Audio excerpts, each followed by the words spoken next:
Ciao amici e amiche del segno dell'Ariete, benvenuti, io sono Angela e questo è Exoteric World. È così che mi trovate sui social. Questo è l'oroscopo della settimana dal 16 al 22 febbraio.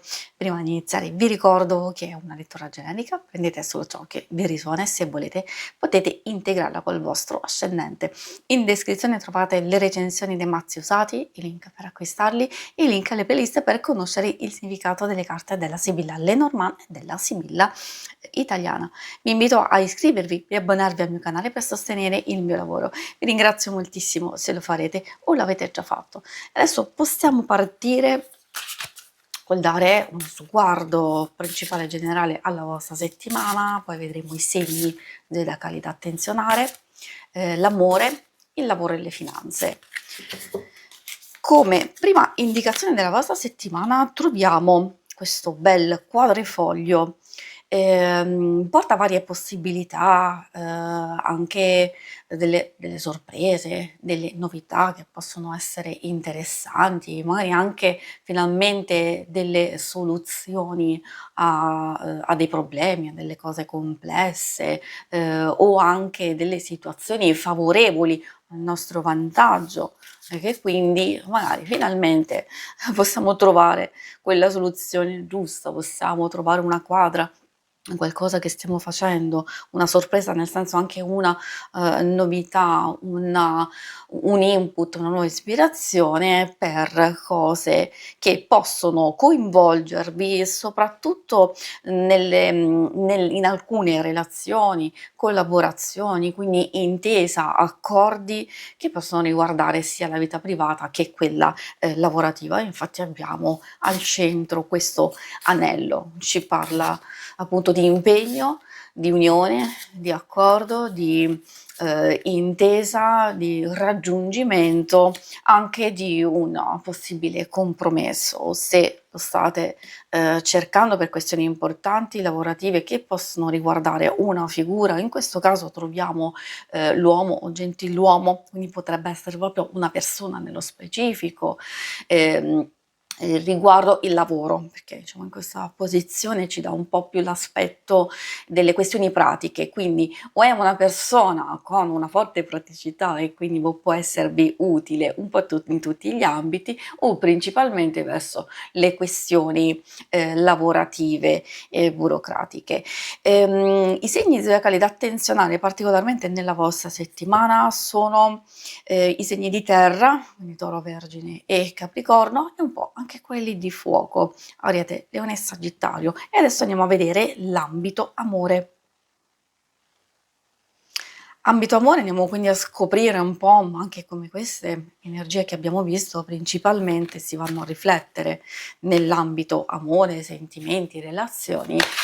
Alcune cose magari possono anche risuonare con relazioni affettive di amicizia, famiglia, quindi consiglio sempre di ascoltare perché qualcuno potrebbe non essere interessato proprio all'ambito vero e proprio amore, però parlando diciamo in genere delle coppie che quindi possono riferirsi anche alle relazioni più importanti, abbiamo Biancospino, Ginestra e poi la Genziana. Quindi abbiamo una settimana che può portare a galla qualche tensione, qualcosa che può riguardare un sospetto, delle difficoltà a gestire la relazione stessa, potrebbe esserci un conflitto, non necessariamente cose negative, però magari avete un po' timore a dire qualcosa, forse avete paura di non trovare magari quella collaborazione, quella disponibilità,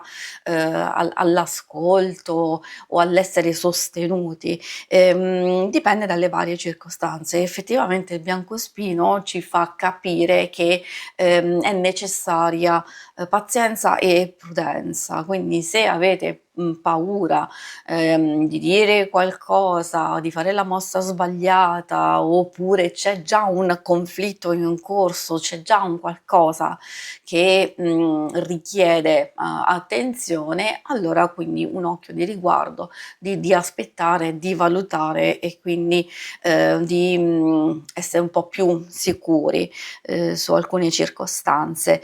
Alcune cose possono non dipendere proprio da voi, magari se va tutto bene ci sono altre situazioni esterne abbastanza, delicate da affrontare. Per i single ovviamente sono carte un po' particolari perché, questa prudenza, questa pazienza può riferirsi a una persona di vostro interesse che magari state cercando di capire se può esserci qualcosa, oppure se c'è già una, frequentazione, magari, dubbi e perplessità sull'evoluzione di questa, conoscenza e infatti si vede proprio tutto riflesso in queste principalmente in queste 2 carte. Se il conflitto interiore è vostro e avete dubbi e perplessità sui vostri sentimenti, sulle vostre stesse emozioni, allora forse è anche il vostro intuito che vi sta richiamando all'attenzione. Oppure ci sono delle situazioni molto complesse all'esterno, che in qualche modo possono influire, su questo passaggio importante. Quindi di riflettere su quello che sta accadendo e valutare effettivamente se dare una svolta, se fare dei cambiamenti e quindi approfittare di quel quadrifoglio che in qualche modo vi sta dicendo che ci possono essere dei cambiamenti, però si deve essere sicuri, si deve voler fare, diciamo, questo nuovo passaggio e magari potrebbe esserci anche una nuova conoscenza, un nuovo incontro se si sceglie di fare questo passaggio.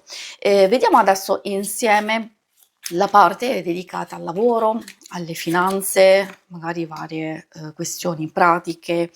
La carta falsità ovviamente non si riferisce a cose estremamente negative, dipende sempre dal contesto. In senso generico magari o stiamo affrontando una situazione che per noi è un po' incerta, un po' misteriosa perché non abbiamo le informazioni giuste o sappiamo che dobbiamo affrontare degli ostacoli.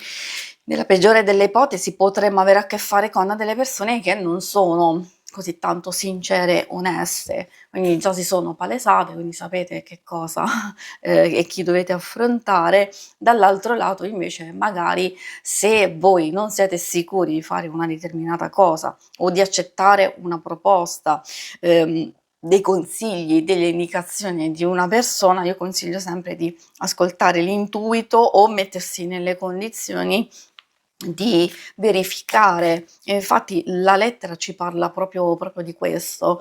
Tutte le comunicazioni, tutte le cose che ci vengono dette in qualche modo devono essere verificate, soprattutto quelle che hanno a che fare con possibili problemi burocratici, legali o che a che fare col proprio ambiente lavorativo, con le comunicazioni in genere. Questo può valere anche per chi è in cerca di lavoro, perché delle proposte possono essere abbastanza allettanti, ma forse c'è qualcosa a livello contrattuale o c'è qualcosa che a livello iniziale deve essere, diciamo, accettato. Per forza non si deve accettare nulla e infatti questa carta sta dicendo fermi, calma, cerchiamo di prenderci il tempo necessario per riflettere, una pausa, sì, una pausa di riflessione e quindi cercare pian pianino di capire se è il caso di accogliere certe cose oppure di lasciare andare. Come vi dicevo, questo vale per tutti, quindi si tratta di una settimana che in realtà può essere